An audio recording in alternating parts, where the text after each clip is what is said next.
Lepo pozdravljeni. Danes bomo spregovorili o stripu Nevidna življenja, pa tudi nekaj o delavskih pravicah, s katerimi se v veliki meri tale strip tudi ukvarja, predvsem pa tudi z življenjem delavcem, katerih pravice so bile kršene.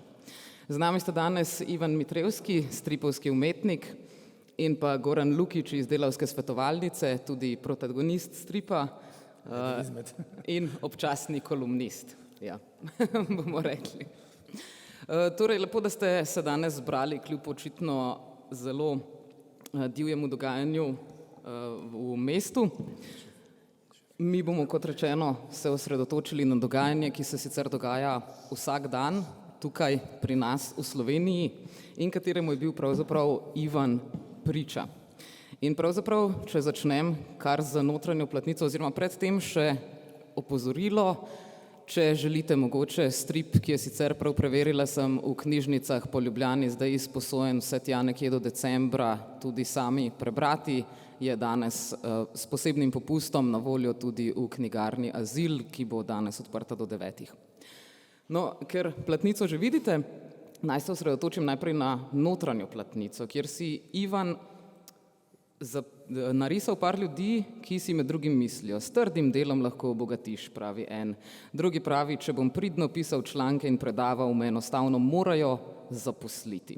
Zdi se, kot da te ljudje živijo pravzaprav v zablodi. Ampak si tudi sam mogoče kdaj to verjel? Ves čas sem verjel. Ves čas sem bil naiven udeleženec trga delovne sile. In ves čas sem tako kot ljudje, ki hodijo k Goranu in njegovi ekipi, mislil, da da smo vsi ljudje in da se da vse zmeniti in da vsi delamo zato, da nam bo vsem bolje, ampak to je jasno iluzija in velika neumnost in mislim, da mnogi od nas padamo na to. Eden od teh pogostih primerov, ki se dogajajo v svetovalnici, je, da delavec, delavka pride in se pritožuje, da je bila s šefom, z gazdo zmenjena tako ali drugače, medtem ko na papirju je podpis pod neko pogodbo, ki je bistveno drugačna od njihovega dogovora ustnega, ne. In mislim, da mnogi delodajalci, gazde, kapitalisti računajo na to, da bomo mi se obnašali kot ljudje, oni pa bojo lepo pravno, formalno izkoristili to našo naivnost. In ja, tudi jaz sem večkrat mislil, s trdim delom daleč prideš, pa se mi je zgodilo ravno obratno. Delal sem v eni oblikovalski firmi in so mi rekli: glej, zdaj zaenkrat avtorske pogodbe, pa ko se situacija obrne, te bomo pa zaposlili, Ivan, in boš lahko najel kredit in kupil stanovanje in živel normalno življenje. In leto za letom se to jasno ni zgodilo. In mogoče danes so mladi ljudje manj naivni, ampak mogoče so, no. Ampak mogoče eno vprašanje zate. Si ti mislila kaj podobnega, kar je v teh oblačkih napisano? Si ti kdaj imela naivne iluzije o delu in zaposlitvi? Ja, jaz pravzaprav sem rojena leta 1989, kar pomeni, da sem šla na faks ravno na začetku prve finančne krize, ko so nam vsi starši še govorili: samo diplomo naredi, pa boš dobil službo, kar se seveda nikoli ni zgodilo, ne za mene, ne za vse generacije naslednjih 10-15 let, pa vse do danes, če se ne motim. Ampak smo imeli to srečo, da smo že vedeli za to veliko besedo mreženje, ki ti potem lahko ponavadi bolje kot dejansko razgovor, intervju za službo, prinese mogoče kakšno zaposlitev. Sem pa tako kot ti bila nekaj let uspešno samozaposlena v kulturi. Si sam samozaposlen v kulturi zaradi tega, ker si zdaj sam svoj šef? Ja, no, zdaj kot ilustrator, pač zdaj ilustratorjev v resnici mislim, da je težko, da bi jih kdo dejansko zaposloval.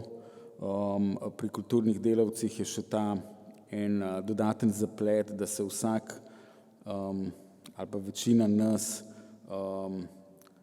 se nam zdi, da potrebujemo in želimo in hočemo neko svobodo, kakor bi temu tudi lahko rekli, in se zato pogosto sklepamo neke kompromise in se podajamo v neke čudaška razmerja, kot je na primer samozaposlenost v kulturi.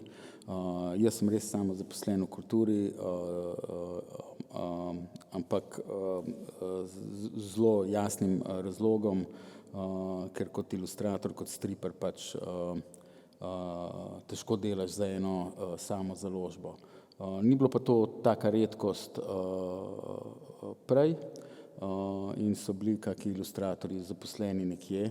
Umetniki, kulturni delavci smo bili avantgarda prekarnosti.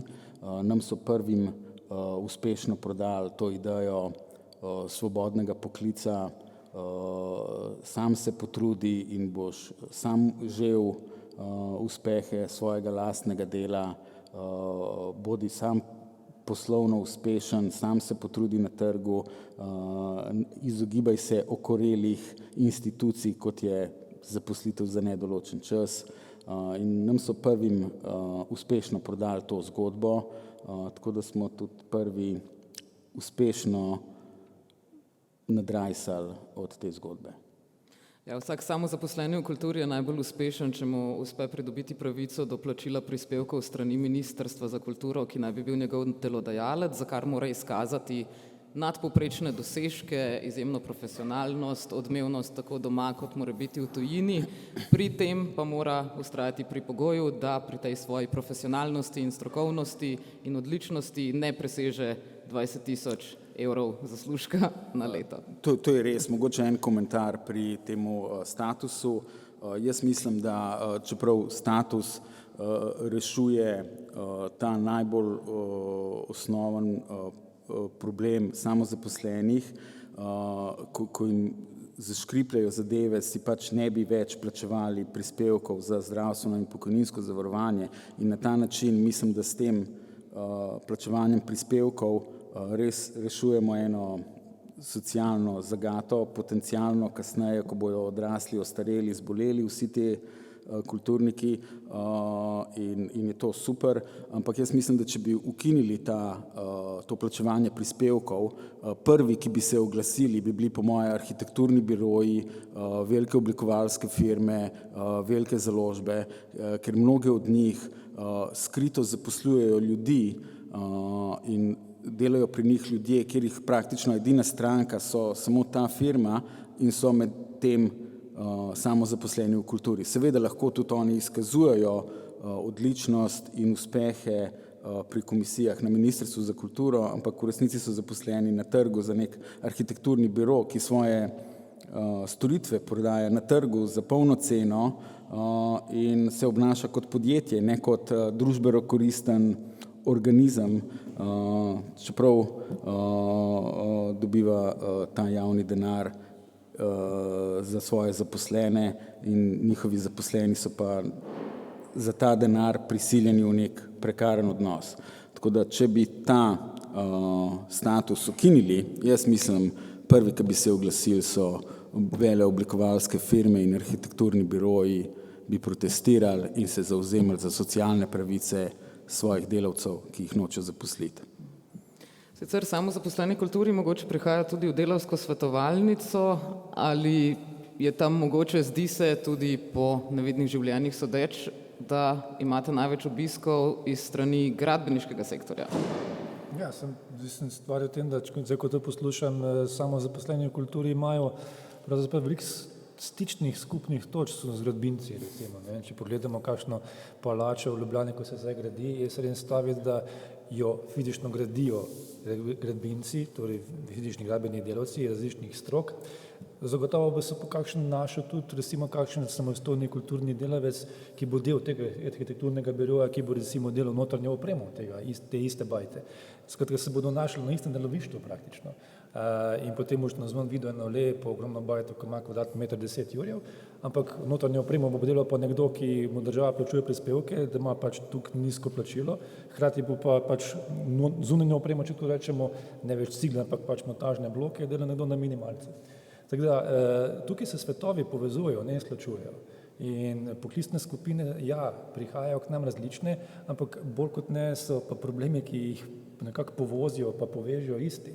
In tukaj govorimo o sloju prebivalstva, ki pač gura iz meseca v mesec, ne vem kako preživi, pač z kombinacijo del, ja, tudi za delom na črno, tudi s kuvertami in v to se socializira. Torej imaš zdaj, ne vem, recimo primere, ko se zdaj pogovarjamo, recimo samostojni kulturni delavci, ki se socializirajo v to, da ni delovnega časa, gradbeni delavec isto, tam ni delovnega časa. Na papirju je, ampak na evidencah kao je za inšpekcijo, ampak realno ga ni, ko delo je delo. Tako da boljš kao, da se potrudiš, pa da izpadeš v očeh šefa priden delavec, ne, pa da ti je mogoče dal povišico, to je prekleto podobno, recimo temu svetu prekarcev, recimo tudi pri samostojnih kulturnih delavcih, ne samo da izkažeš pripadnost in lojalnost. In dosti je teh istovrstnih zgodb. Jaz se spomnim recimo zelo dobre zgodbe kolegice Nike, ki je delala v Moderni galeriji, ko smo se mogli mi kregati 1 leto, še več, da smo v bistvu omogočili, da je v bistvu taka mega kulturna institucija, kot je Moderna galerija, plača za njeno delo, ko je delala 2 leti. Tako da tukaj je veliko zadev, ki se nekako zdijo nekako samoumevne, zaradi tega, ker pač so to ljudje, ki se morajo na to privaditi. Ne? Recimo gradbinci pač delajo po 12 ur, gradbinci pač delajo v sobotah in nedeljah. Recimo, ne vem, prekarci pač delajo ves čas, zaradi tega, ker oni so na toplem, pač se imajo opremo, ima računalnik, računalnik pa dela. In tukaj mislim, da je ful preveč samoumevnosti, ful je preveč tega, tako pač je. In ko to vržeš v psiho delavca, potem imaš dvojni problem. Delodajalca, ki proizvaja nove generacije takih delavcev in pa delavce, ki proizvajajo nove generacije delavcev, ker je pač tako je. Ne? In potem težko včasih celo da poveš delavcem, kaj pomeni 40 ur. To je za njih ne artefakt, sploh ne, ampak neka tujka, kot da bi slovar tujk pogledal. To je nekaj, kar, čakaj, ti mene zabavaš, jaz ne morem preživeti s tem, kakih 40 ur. Zato, zakaj? Ker niso več plačani na mesečno plačo, ampak so plačani na uro. In hvala Bogu, jaz hočem več delati, ker tukaj le nijem nobenega, družina imam v Bosni, Srbiji, Kosovo, v Bangladešu, več ko delam, več imam jaz, več ko imam jaz, več imam moja družina. In to mislim, da je zelo nevaren scenarij, ki se nam pred našimi očmi dogaja. Zunaj je blišč, mogoče malo patetična sopomenka, znotraj je pa beda, ampak to se dogaja. Zdaj, ko si že ravno omenil Niko Autor, v nekem trenutku sta tako Ivan kot Nika Autor pravzaprav sedela in opazovala dogajanje v delavski svetovalnici. Z Nikinim dovoljenjem bomo danes tudi predvajali kratki film, ki ga je tam posnela, pa bi predlagala in prosila, če ga mogoče lahko kar zdaj zavrtimo.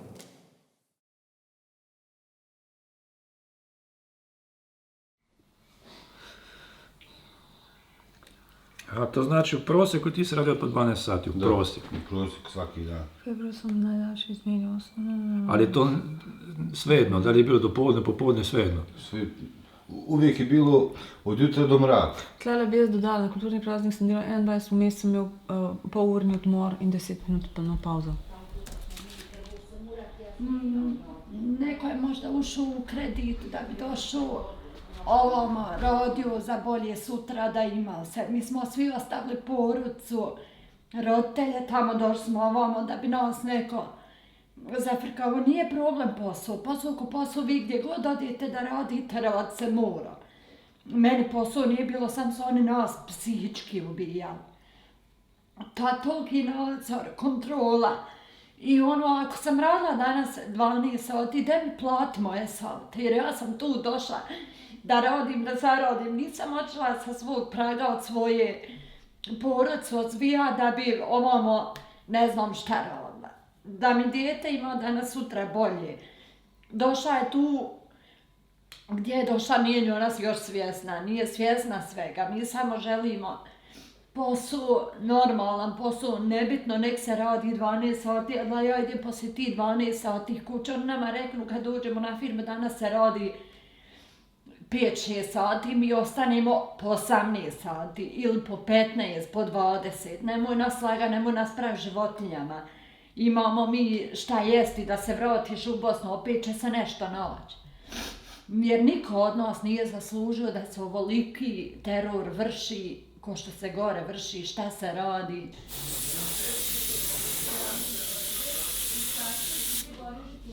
Znamo, treba na more iti.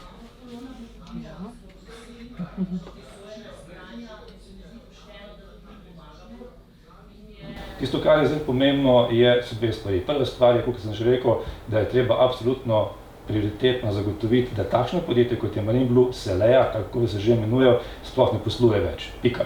Druga zadeva, kar se tiče delavcev iz Indije, oni so zdaj v situaciji, ko je potrebno zagotoviti njim seveda vso ustrezno zaščito, delovnopravno zaščito, in tukaj verjamem, da bodo tudi organi, ki so do zdaj bolj kot ne pač čakali, da se zadeve uredijo, da bodo opravili svoje delo hitro in učinkovito, da ne bodo zdaj vrgli pod vlak, če tako rečemo, ne ravno dobesedno, ampak metaforično, te delavce.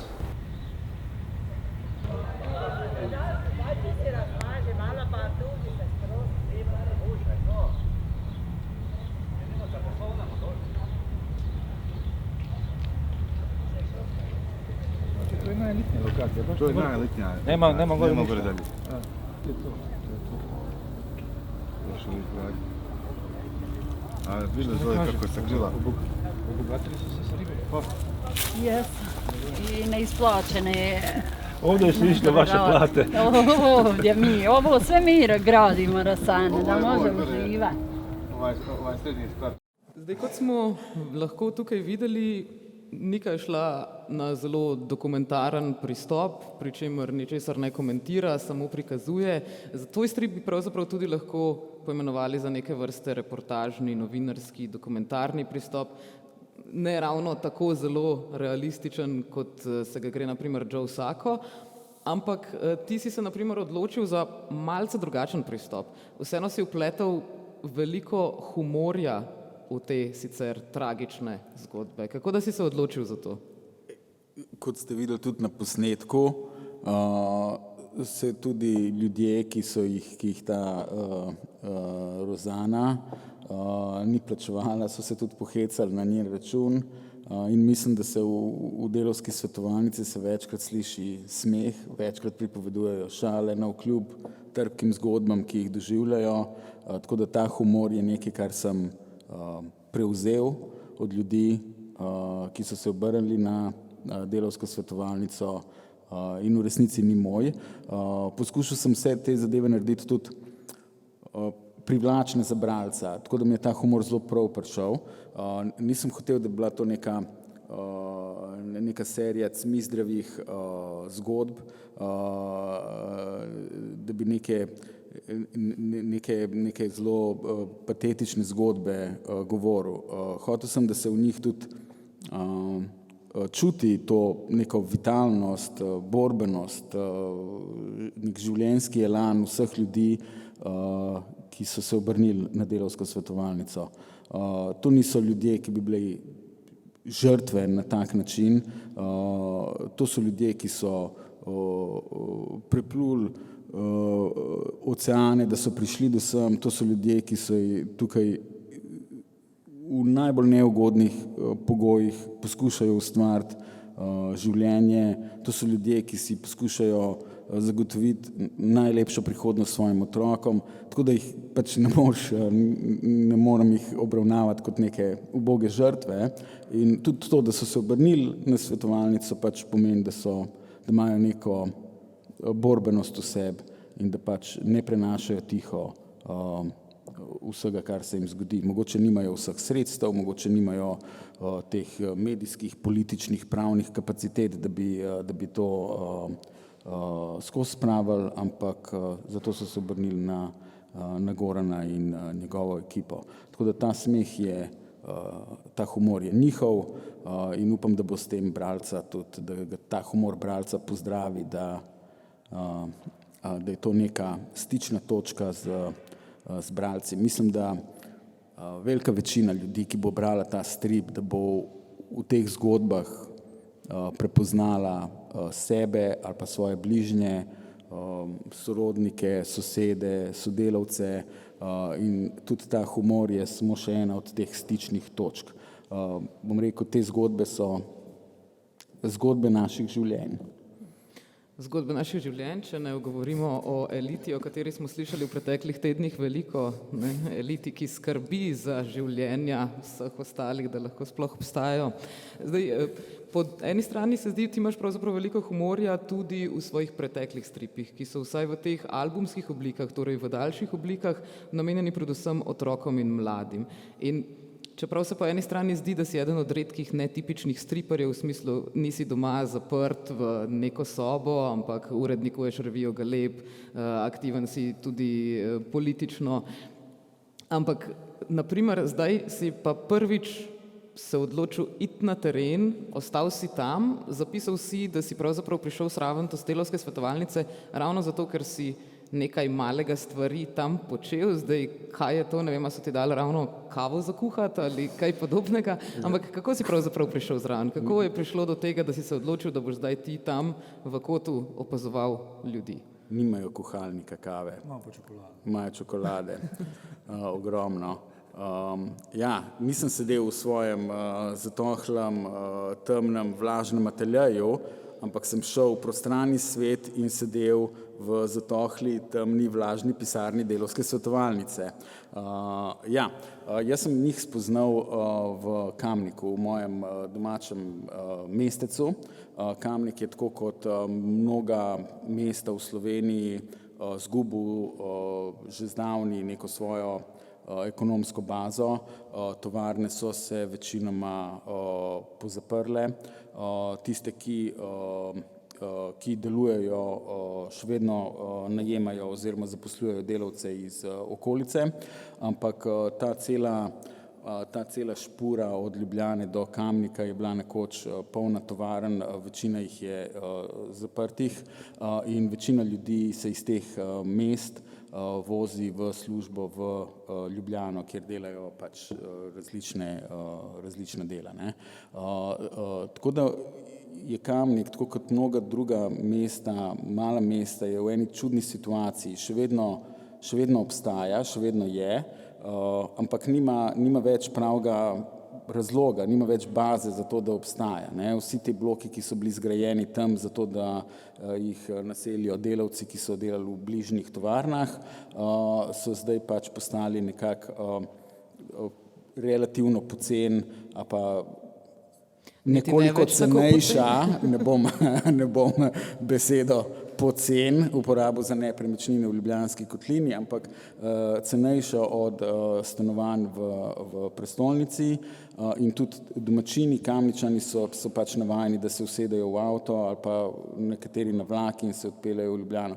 Tako da ta mesta so v taki eni čudni poziciji, še vedno so, ampak ne živijo zares in tam v resnici ni prave kritične mase, ni neke državljanskih iniciativ, ki bi proizvajala organizacije, kot so Delavska svetovalnica. Pa niti ni treba, da bi bile organizacije, lahko bi bile dosti bolj skromne iniciative, občasne ali pa bolj stalne, tako da nekako živijo eno tako apolitično življenje in v tem neangažiranosti svoji se v Kamniku in v vseh teh malih mestih se razpasajo rade lumparije. In mislim, da je Kamnik in vsa ta deindustrializirana mesta, da so idealno gojišče za lumpen kapitaliste, za neke manjše, večinoma gradbeniške in čistilna podjetja in take zadeve, proizvodnje plastike, mesarije, distribucija mesa in kaj smo še imeli tam take, ki so pač izven neke kontrole. In se mi je zdelo fino, če bi imeli neko kritično organizacijo tudi v Kamniku, če bi se v teh mestih ne samo, da bi se lahko ljudje, delavci in delavke obrnili na nekoga za pravno pomoč, ampak bi obenem tudi delovno pravo, delo samo postalo javna tema, recimo neka občinska javna tema. Tako kot se razpravlja o tem, da so ceste premajhne, bi se lahko tudi razpravljalo o tem, da zaposlujejo na črno in da so javni zavodi zgrajeni, da so jih zgradili delavci, ki so na pol delali na črno, da v kulturnih domovih delajo ljudje s statusom, ki so podplačani, in tudi mislim, da bi se o tem lahko govorili tudi v majhnih mestih. Tam se o tem res ne govori in se o tem potem niti ne razmišlja. Tako da zato sem mislil, da bi bilo smiselno, da bi nanovačili delavsko svetovalnico, da bi prihajala redno v Kamnik, in to je tudi se zgodilo. Mislim, da so neke 2 leti, da smo imeli dosti redna svetovanja v Kamniku, in mislim, da se je, ne bi rekel, da smo svet spremenili, ker ga očitno nismo, ampak prisotnost neke take organizacije ima zagotovo učinke. Kot prvo se o tem govori, kot drugo se lahko na nekoga nekdo obrne, tako da tukaj je bil ta moj glavni angažma pri delavski svetovalnici. In tudi jim kavo skuham, kadarkoli si jo zaželijo. Ker epilog in rešitve pridejo v drugem delu, ne? Goran, kako je bilo po tebi pravzaprav? Na eni strani si imel hkrati Niko s kamero, ki je verjetno se malce bolj morala ukvarjati z avtorskimi pravicami kot Ivan, po drugi strani si imel tam Ivana. Je bilo mogoče ljudem, ki so prihajali tam tja, malce nenavadno, da jih zdaj kar 2 človeka nekako opazujeta, medtem ko nekaj dokaj intimnega govorijo, pravzaprav nekaj, o čemer se verjetno počutijo v nevarnem položaju? Niti ne, v bistvu ne, zato ker tako in tako so že razgaljeni na nek način. Je res, da se včasih počutiš, mislim, ne, da se, ampak da včasih je bilo kakor v živalskem vrtu nekako, ne. Ampak ne bi rekel to kot neka negativna konotacija. Ker ja, k nam prihajajo ljudje, ki v bistvu se na nek način razgaljajo s svojimi težavami. Potem malo, ja, res čudno gledajo, ko pa se to dogaja, zakaj pa ta kamera tukaj, pa zakaj pač nekdo tam v tišini, v zadnji nekaj pač tako tiho nekaj dela. Mislim, to zagotovo se kdo vprašal, ampak mislim, da so tam predvsem zato, da rešujejo, oziroma da skupaj rešujemo pač njihove težave. Nobenih težav pravzaprav ni bilo s tem. Še več, ko so v bistvu končni produkt v tem trenutku pač tole oranžno knjigo dobili v roke, so bili ponosni, ko so se v njej videli. Tudi če so imeli velike nosove, kot jaz, ali pa ne vem, kdo drug, ki je imel krila, ali pa ne vem, kaj takšnega.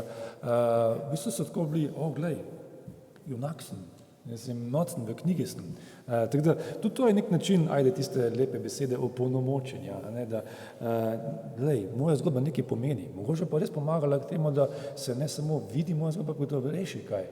Tako da, jaz mislim, da tukaj je to, kar imamo v rokah, tudi na nek način orodje, ne samo to, da pokažemo, da je lahko humor obrambni mehanizem, ampak da lahko tudi orodje, ki ga pač ne samo sprošča, ampak se lahko uporabi. Da rečeš delodajalcu, glej, ti deli, kar hočeš, jaz sem pa pač smejal in nadaljeval svoj poti v tem tožu in ovadu in šel do konca. Tako da, dostakrat, ko sem opazil reakcij delavk in delavcev, iskreno so bili veseli. Na začetku so bili mogoče malce začudeni, kaj se dogaja v pisarni, ampak se pravi, končni produkt je pa mislim, da zelo lep odziv in mislim, da na tem pač moramo delati. Da niso to te, ko bi rekel, patetične, cankarjanske, slovenske žalostinke, kot recimo pravilno izpostavljaš, ampak so to v bistvu zgodbe, ki jih dela življenje, ampak iz katerih lahko uporabiš to kot motivacijo za naprej. Mogoče sem tukaj malce naiven, ampak prikleta to rabimo. Pač to tudi jaz rabim, to cela ekipa naša rabi, ne samo čokolade, ki jih imamo vsak dan na tone, ampak mi rabimo to. Mi rabimo ta humor, ne samo da preživimo, ampak da se motiviramo. Ker če bi v bistvu gledali resnici v glavo in se jokali z delavci, kaj imamo od tega? Mislim, na koncu lahko delavcu rečem, glej, sorry, ne morem nič, ampak pol ne bilo svetovalnice, ne delavcev. Tako da mogoče pa bi bilo boljš malo razmerje v smislu manj čokolade, več humorja, to pa res. No. Kaj pa Roža, vaša Roža še ima upanje, ker Ivan jo je narisal, kot da ni v najboljšem stanju. Mislim, da ima napisano tam za lime, ampak ne vem, če je kdo upošteval to navodilo. Mislim, tako bi rekel, določeni rituali se oblikujejo v našem delu, pa ne v našem delu, ampak v delovanju naših uporabnikov. In ti rituali potem nekako vidiš, da to niso dosjeji, ki so bili taknjeni na to knjigo, ampak so to ljudje, ki nam v bistvu res, zakaj to govorimo o čokoladi, meni je to že samoumevno, ko pač vsak dan dobimo recimo, ne vem, 2-3 one velike plošče, ne ploščice, plošče čokolade. Pri naših delavcih in delavkah ni teh majhnih gorenk, to so one velike riževe bali čokolade in pa smo nečeš, da se frkavati se počas, glej, sorry, mnogo ti pomaga, če ne prenese čokolade. Se same se frkavali, ampak to je tisti drugi del, da ko greš čez to bariero, da to ni zgolj en primer, se ful ljudi sprosti in potem začnejo res razlagati o svojih težavah. Prvo so zakrčeni, potem pa preko vsega tega malega humorja začnejo pa res razlagati svojo zgodbo. Ne samo svojo zgodbo, zgodbo svoje družine, zgodbo tega, kaj se jim res dogaja. Potem je mogoče celo zgodbo njegovega bratranca, njegovega kolega, kaj se njemu dogaja. In neverjetno, kaj se lahko v bistvu iskreno pogovoriš samo z enimi majhnimi takimi koraki, takih malih podnarekovaji zgodbic, ko se jih deliš. In zdaj, ko se odprejo, cela vesolja novih zgodb se odprejo. Zdaj, ravno pri teh čokoladah mi je dalo tudi misliti, ti je Ivan tudi kakšno prinesel? Ne, mi smo njega videli s čokolado, da je bil na koncu ful jezen, ko je rekel, ko je na koncu naredil strip, da je 5 kil težji. To je bil na koncu tisto učinek, zdaj, kaj ste mi naredili, no, mogoče evo ga imaš kako odškodninsko faso od tebe. Ampak ja, čokolada še vedno prihaja, tako da dobrodošel. Pridem, ko mi cukor pade. A lahko mogoče še povem glede ljudi, ki nastopajo notri. Jaz nisem nikomor povedal, da bojo v stripu. Sem pa povedal vsakomur, ki je zanimalo, kaj počnem, sem mu pokazal risbe in povedal, kaj točno počnem. In nekateri, imel sem ene moralne zadržke. Pri filmu je to vseeno drugače, ker se vidi obraz človeka in z obrazom stojimo pred ostalimi ljudmi, razen če nismo brezobrazne gazde. In tako da tukaj ni te dileme, vsaj imena sem spremenil, ampak nekateri so pač rekli super, v redu, pač rišiti svoj strip. Najboljši so bili pa, najboljši za zbiranje materijala so bili pa ljudje, ki so bili čvekavi. Te so ti pa povedali marsikaj in povejo veliko, ne samo o tem, kaj se jim je zgodilo, ampak kaj nasploh se dogaja v njihovih kolektivih, kako poteka delo v nekaterih branžah in če prisluhneš ljudem, ti povejo marsikaj. No. Tako da Kakšen je bil pa pravzaprav tvoj proces dela? Ker naprimer lani sem uspela biti priča na 24-urnem risanju stripa, da si na začetku si delal sicer neke skice, ampak večinoma si pa kar direktno s črno barvico na prazen list papirja to risal. Mogoče si tudi ti zaradi tega dobil tako velik nos, ker za vsemi tistimi papirji se kaj drugega kot nos pravzaprav ne vidi. Ampak na kakšen način si zbiral te zgodbe? Ja, zgodbe sem zbiral, zgodbe prihajajo. No, v resnici mislim, da če bi beležil, mislim, da statistično največ zgodb pride zgodaj zjutraj in pred zaprtjem. Ne vem zakaj. In pač, ko zbiraš te zgodbe, sediš in čakaš, da ti kaj pade v naročje, in ko ti pade v naročje, se s tem človekom poskušaš pogovoriti, pa čim več informacij izvleči, čim več zgodb v resnici, ne informacij. Tako je potekal ta moj proces in sem naivno upal, da bom uspel zbrati dovolj zanimivih zgodb, da bom sestavil eno knjigo in tokrat se je moja naivnost splačala in se je res to zgodilo. Zgodbe sem pa nehal zbirati, ko so se že zelo zgodaj, že ko smo v Kamniku imeli svetovalnico so se že zelo zgodaj začele zgodbe ponavljati. Te nategi so vedno eni te isti. Prav res ni nobena prava umetnost v tem in tudi ta izmikanja pri plačilih, pri odgovornosti so vedno približno ista in mislim, da ko pride nekdo v delavsko svetovalnico po 3 stavkih, Goran in Laura in vsi ostali že približno vejo, s čim imajo opravka. Tako da nehal sem jih zbirati, ko so se nabrale do te mere, da se mi je zdelo, da bi težko zbral kakšne res nove zadeve. No? Tako da zato mislim, da so te zgodbe sicer so osebne, ampak po drugi strani so pa to zgodbe, ki se dogajajo praktično vsem nam in čeprav smo na delovišču, na delovnem mestu stojimo s svojim obrazom, s svojim telesom, svojo dušo, svojimi ambicijami, je na drugi strani ena anonimna, brezvezna, glupa mašina, ki nas melje. Ne? Na drugi strani so procesi, ki so dosti bolj anonimni. No? In upam, da bojo bralci iz tega razbrali, da to, kar se jim dogaja, čeprav to čutijo kot svoj manjko včasih, a pa njih prizadane, da se jim to ni zgodilo zaradi njih samih, ampak da pač se take stvari trenutno dogajajo na delovnih mestih. Ja, se ravno to pravzaprav vse te tako imenovane gazde, nosilci družbene moči in kapitala se očitno izogibajo ravno tem stvarem, ki naj bi bile že približno 100 let pravzaprav del našega vsakdana, torej 40-urni delovnik, odmor za malico in podobne stvari. Nedavno ste ravno govorili o drugem tiru, kako nekateri podizvajalci imajo delavce, ki delajo po 372 ur na mesec. Se pravi, pravzaprav v teh 100 letih, kljub temu, da so bile neke pravice priborjene, nismo kaj veliko, da ne rečem, obdržali. Tudi močno je prisoten prezentizem, ni pravice do odklopa. Zdaj, ravno je prišla ven novela zakona o delovnih razmerjih.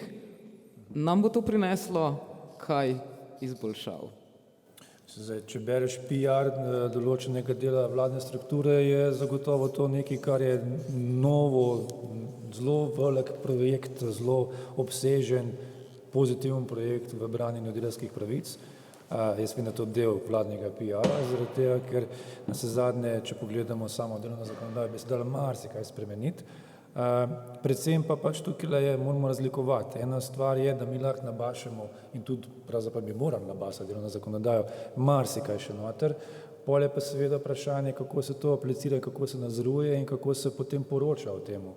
In če imaš ti, nažalost, pač inšpektorje, ki živijo v svojih mehurčkih, bilo bi zelo zanimivo, če bi recimo ima naredil strip o inšpektorjih, recimo kakšne so kaj tam zgodbe, pa kako delajo oziroma kako ne delajo, pa kje bi se pol ponavljale zgodbe.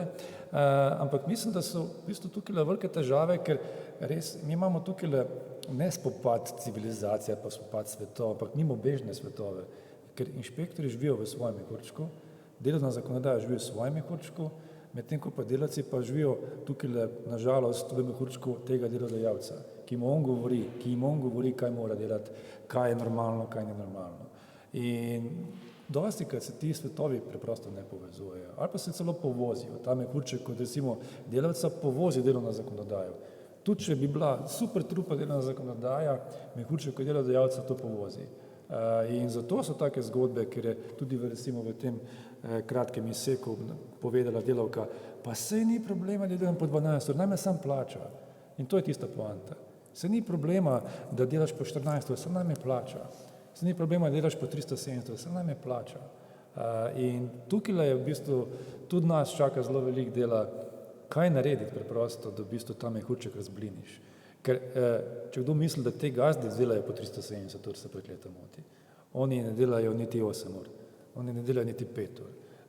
Oni pač tisto, kar imajo pisarno, telefon, avto imajo BMW, bajte imajo 2 štuka, 2krat na let hodijo na dopust po 3 tedne in uživajo, ko gledajo, kako jim priteka denar vsak mesec. To je njihov življenjski stil, to je njihov mehurček. In da bojo ti potem postali razsvetljeni promotorji ZDR-ja, ne bojo. In tukaj mislim, da ta mehurček kot inšpektorjev se mora razbliniti in morajo oni v bistvu biti tisti, ki bodo prišli do teh delavcev, ne pa da čakajo na svojih uradnih urah 2krat na teden po 2 ure, da rečejo, joj, noben ne prihaja k nam. In to je temeljni problem, ta povezava delovne zakonodaje do delavcev. To je daleč narazen. To je problem. Zdaj, po eni strani se zdi, da ravno po pandemiji koronavirusa od marsikoga poslušamo samo še delam. Ves čas samo delam, vsi ljudje vedno več delajo. No, striparji so ponavadi veseli, če lahko več delajo, ker stripi niso tako popularni, pogosto morate se potem z ilustracijami ukvarjati. Ampak zdaj, naprimer, ko se dejansko je nekaj časa nižalo število brezposelnih v Sloveniji, smo potem poslušali tudi pogosto zgodbe, kot so, ja, potem pa pride 20 in nekaj letnik na razgovor in si kar upa vprašati, koliko plače bo imel, koliko dopusta bo imel, kar se slišijo kot neka precej legitimna vprašanja. In v primeru, da zaznajo, da jih hoče nekdo izkoriščati, naj bi potem ti jezni gazde rekli, jo, potem pa kar grejo, češ ne bom imel te službe. Ali niso to vendarle neka legitimna vprašanja, ki bi morala biti nekaj normalnega v tem svetu? Je mogoče res, da se nekaj z generacijami vendarle tudi menjava? Definitivno se menjava. Zdaj, seveda tukaj nehvaležno nekako generalizirati generacije, zdaj seveda tista X, Y pa umestna generacija, ampak jaz bi rekel takole, da to več pove o tistem, ki to problematizirajo, kot o tistih, ki to rečejo. Torej, če imaš ti generacijo, ki si upa povedati o tem, kakšna bo moja plača, je v bistvu to problem beseda upati. Torej, zakaj sploh obstaja, da nekdo si upa vprašati za plačo? To bi moralo nekaj normalnega biti.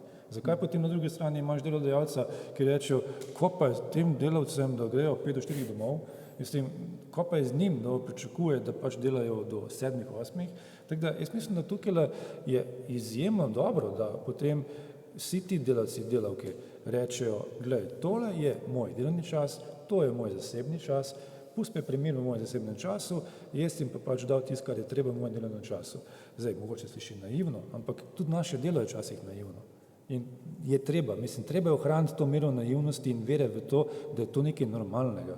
In tukaj je pa obratna zgodba. Tukaj se pogovarjamo tudi v Sloveniji in v javnem diskurzu, opažamo vse več absentizma. Torej, ljudje so vse bolj leni, so vse bolj na bolniških. Bolniških je vse več, so vse daljše. Namesto bi se vprašali, zakaj pa je tu ljudi na bolniških? Ali pa, evo, mlajše generacije nočejo delati. Ne, mlajše generacije hočejo delati smiselno delo za delovni čas, ki je v skladu z zakonodajo. In tukaj je tudi v Sloveniji javnem diskurzu zelo veliko nepravilnih postavk. Tudi se spomnim, ko sem še na sindikatih bil, ta javni sektor, koliko je to napihnjena žaba, ki sam požira denar. In veliko je tudi medijskega prostora napolnjenega vsemi temi stereotipi in seveda potem se tudi prek medijev nekako socializiraš v to. Če bom pač tih, če bom delal dlje, če bom delal v zasebnem sektorju, če bom samo zaposlen, potem se bom izpolnil. To so laži, to je navadna propaganda. No? In potem padeš v ta mehurček kot delodajalca, sploh ne veš daj. In mislim, že na koncu, recimo, če pogledaš, pravna fakulteta, njihov oddelek, recimo, za delovno pravo ni popularen, ampak za gospodarsko pravo pa je.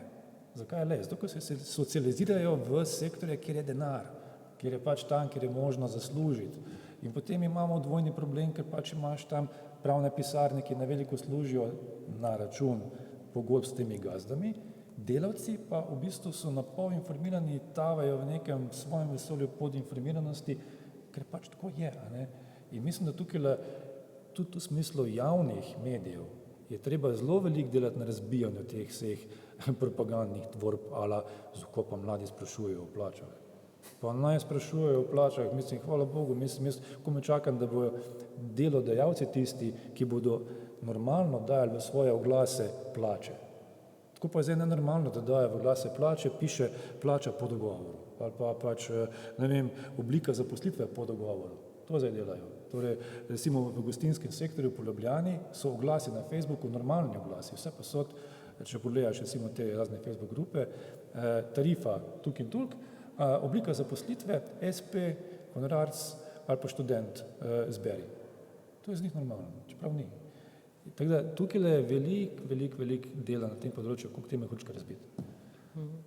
Zdaj, ravno izpostavljanje v javnosti, strip si pomenoval nevidna življenja. Se ti res zdi, da so ti ljudje nevidni? Zakaj? Ravno ker nimajo dostopa do medijev? Ja, ime sem v bistvu pobral po idejo za ime mi je dal Goran, ko sem mu predlagal, da bi naredil mogoče strip o njegovi svetovalnici, je rekel, da je nekoč neka novinarka mu rekla, da so naši delavci nevidni, in mi je potem predlagal, postani neviden še ti, opazuj in boš dobil zgodbe za svoj strip. In to je tudi nekako uvodni strip in zato se tudi imenujejo Nevidna življenja. Jasno, te ljudi ves čas videvamo, saj smo tukaj trije, na primer, v občinstvu tudi trije, tako da jih ves čas videvamo, saj ves čas videvamo delavce, ki so gradili krasno vilo Schellenburg, če smo šli mimo, ampak v medijskem prostoru so pa dali intervjuje gazdam, ne. Tako da mislim, da smo delavci in delavke daleč podzastopani v medijih in vsakeč, ko se omeni beseda gospodarstvo, mi hodimo, vstajamo zjutraj, hodimo v službo, delamo nenormalne ure, vlagamo nenormalne količine energije in znanja v gospodarstvo, ampak ko omenijo gospodarstvo, pridejo na televizijo eni ljudje, ki živijo v nekem drugem svetu, v nekem mehurčku, tako kot jih je Goran opisal, delajo par ur na dan, hodijo 3-krat na leto na počitnice in pametujejo o gospodarstvu. Saj gospodarstvo smo vsi mi, pravzaprav delavci veliko bolj kot kdorkoli drug, tako da so na nek način smo nevidni ali pa podzastopani ali pa premalo vidni in mislim, da nimamo ljudje, ki hodijo k Goranu, nimajo teh medijskih in političnih ambicij in tudi nimajo razloga, da bi jih imeli, kot jih imajo gospodarstveniki, ki se ves čas svalkajo po medijih, absolutno ves čas se svalkajo po medijih in se hvalisajo, kako oni delajo nenormalne ure in se predstavljajo kot neki supermeni, ki so ultra sposobni in vse, kar imajo, ni zato, ker imajo podplačane delavce, ampak zato, ker so oni toliko noro inteligentni in sposobni. Vse to je ena velika, velika laž in te laži so zastrupile javni diskurs do konca in je težko. Poglejte mogoče za primerjavo eno objavo na Facebook strani Delavske svetovalnice, kot obvezno se skoraj vedno pojavi par komentarjev, kaj pa unika prejemajo bolniško, kaj pa unika prejemajo socialno, njih pocukite, ne. Tako da zato mislim, da je upravičen naslov, da so to nevidna življenja in pogosto je to nevidno delo, ki ga ne vidimo, čeprav jih vidimo na cesti, sredi Ljubljane gradijo na praznik, na dan solidarnosti, na nedelje, petke in svetke gradijo vile za elitne stanovalce. Imamo v tem trenutku kakšno vprašanje iz publike mogoče? Če ne, me zanima, Ivan, veliko od teh zgodb so takšnih, da izvemo, kaj je bil problem. Se pravi, kakšna je bila zgodba, preden so te ljudje prišli v svetovalnico.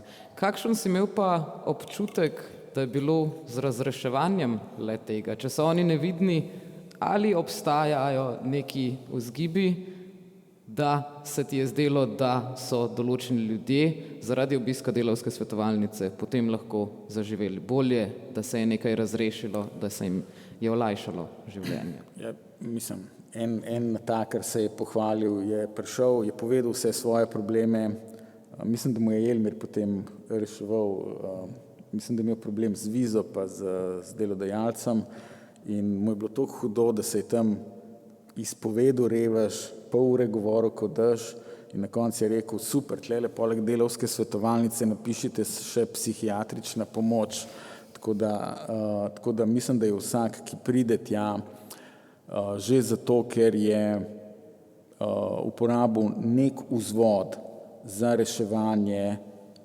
že na boljšem, ker nič ni slabšega po mojem, kot da požreš in greš naprej točno tako, kot je bilo. Tako da zdaj kakšni primeri se super rešijo, kakšni pač manj. ampak jaz sem sam spremljal.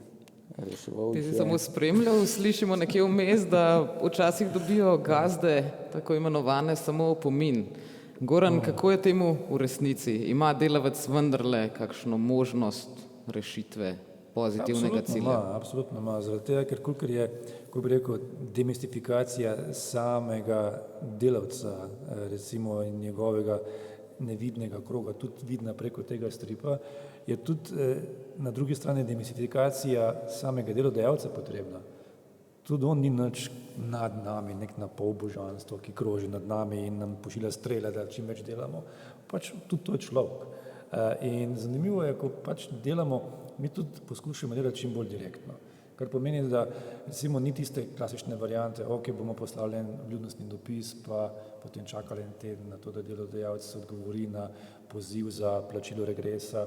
Vsak delodajalec od teh gazd definitivno najraje uporablja telefon, sovraži papirja, ker to je pisna sled, ali pa pač ne znajo brati, ne vem. In z tega vidika mi dostikrat uporabimo direktno komunikacijo z delodajalci. In zanimivo, vedno znova v bistvu tudi poskušamo imeti zraven delavca, ker kaj se zgodi, ko damo takega delodajalca na speaker in ko začne v bistvu pogovor v smislu lep pozdrav, dober dan, mi smo pa ti in ti, mi pa kličemo zaradi vašega delavca, nas pa zanima, kaj pa je z regresom. Veste, pač to je izplačilo od tega in tega dne. Takoj se spremeni barva glasu od tega delodajalca. Torej ni več tistega absolutističnega nastopa do delavca, ti si tukaj, da delaš, bod tih, jaz imam BMW, ti imaš golfa in tako naprej. So jasne relacije, tukaj pa ni več jasnih relacij.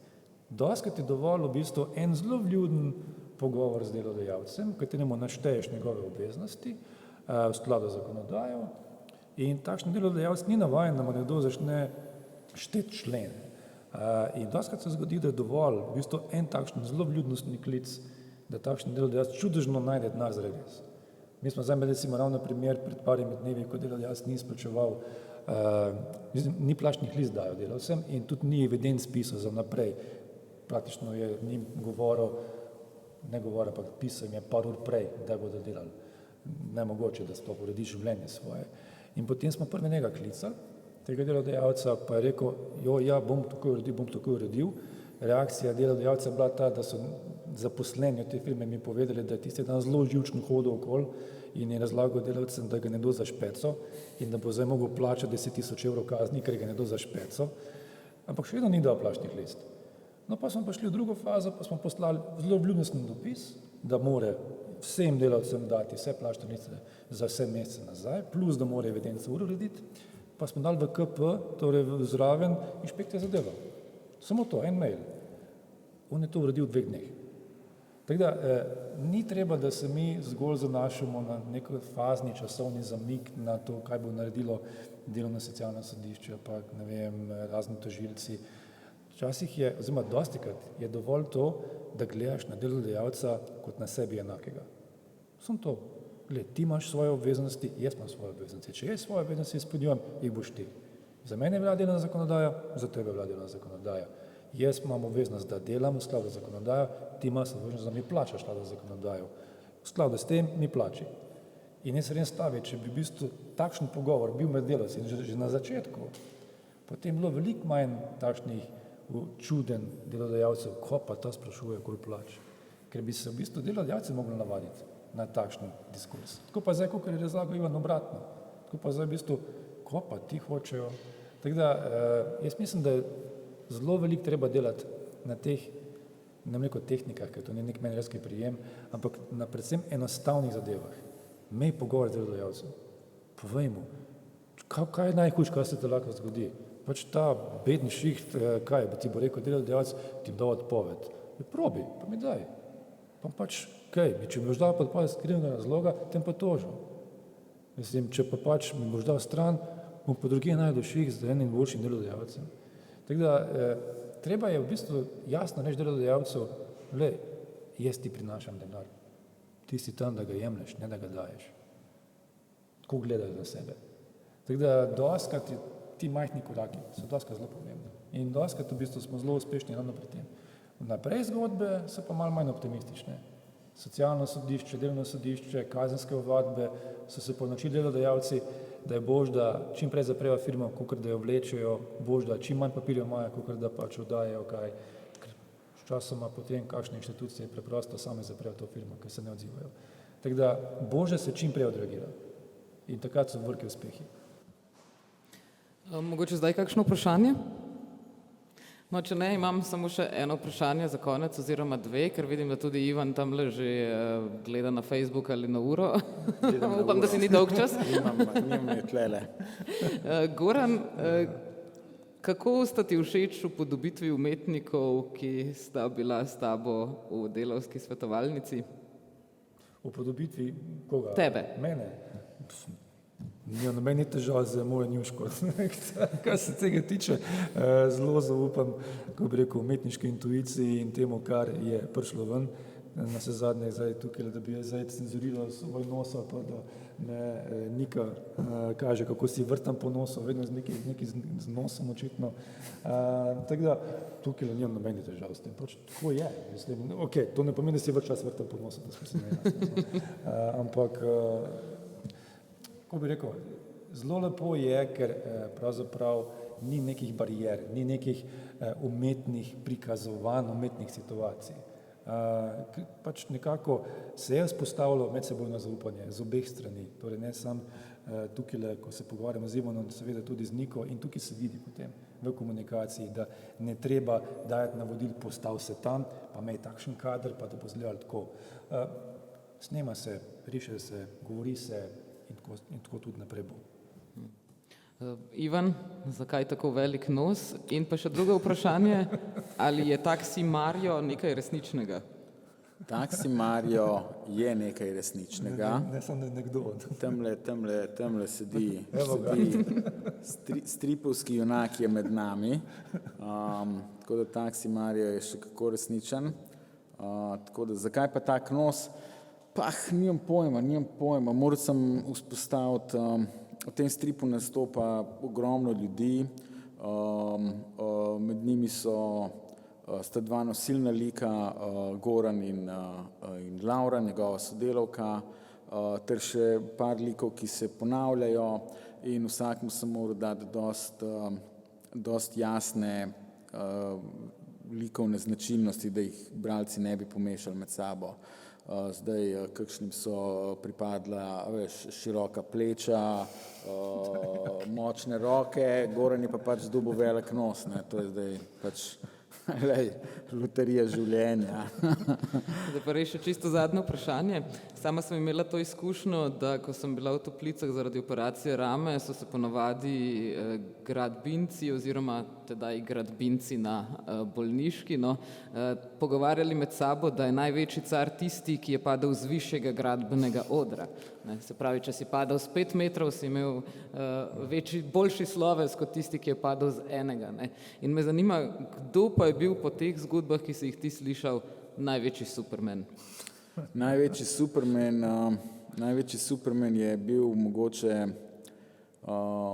en gradbinc, ki je padel ne z odra, ampak je padel v jarek pri polaganju kablov in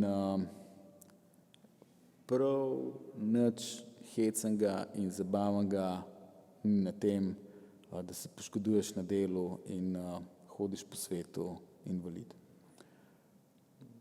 Kako pa je s tabo, striparji, imate ponavadi probleme s krpalnim kanalom? Imamo, jaz jih nimam, niti nimam problemov s hrbtenico. Sem, tako kot vsi kulturni delavci, umetniki, nekoč zbolel za pregorelostjo, šel k zdravniku in je rekel, ni da ne moreš spati, enostavno imaš preveč vsega, moraš se umiriti, in mi je dal neke tablete za pomirjanje, mamile mi je dal, in takrat sem se zamislil in takrat pazim nase in pazite nase, ampak ni to stvar samo nase osebno, pazite tudi na svoje kolege. Mislim, da je za ilustratorje, za striparje je zelo pomembno, da se družimo, da se med sabo informiramo o tem, o tem, kako se pogodbe piše, na kaj je treba biti pozoren pri pisanju pogodb, koliko so ponovadi cene, ki jih kdo lahko dobi, kje so tiste pasti poklica, ki se jim je treba izogniti, in mislim, da je to, da se mi med sabo družimo kar precej in si izmenjujemo te informacije, nam kar precej pomaga. Kot ilustratorji, striperji zelo nas je težko organizirati v neko formalno organizirano strukturo, v nek sindikat ali ceh, zadrugo, kakorkoli, ampak mislim, da tudi te neformalne oblike organizacije zelo pomagajo vsakemu posamezniku, ravno te zgodbe, ki si jih med sabo pripovedujemo, in mislim, da organiziranje in informiranje medsebojno je eno od boljših orožij proti nekemu ekstremnemu izkoriščanju. Tako da se tudi tega čuvam sebe in tudi kolege upam, da mi prisluhnejo, pa jaz njim. V tem primeru bi dejansko veljalo najprej zdravje, potem kultura. Ali lahko mogoče še kakšen strip za odrasle vseeno pričakujemo, zdaj, ko si uspešno prišel skozi tega? Ne, moram reči, hvala vam vsem 4 in 5, ki je šla, da ste prišli, ampak odrasli ste včasih nehvaležna publika. Če bi bilo to za otroke, bi bilo tle poln enih pamžev, vsak mu bi narisal eno žival, vsi bi srečni odšli domov, odrasla publika me pa malo bega. Sem pa zelo vesel, da ste vsi prišli, no pa upam, da boste uživali. Vsak mu lahko narišem žival ali karkoli drugega. Tako je, še 45 minut je odprta knjigarna Azil. Če si želite priskrbeti knjigo, vam bo Ivan z veseljem narisal levčka.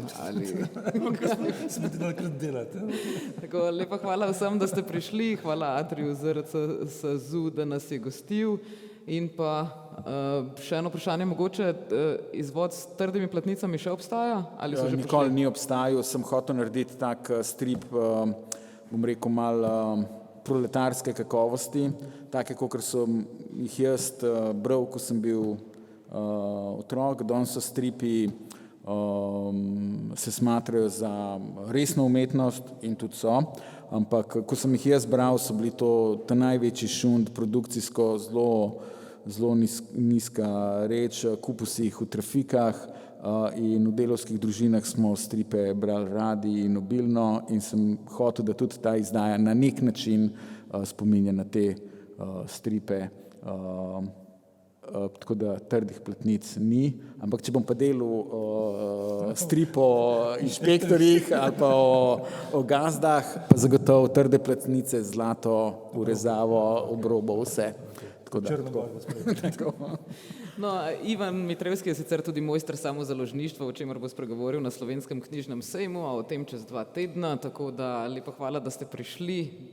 Danes sta bila z nami Ivan Mitrevski in Goran Lukič. Lepa hvala pa tudi vam in se vidimo. Lep pozdrav.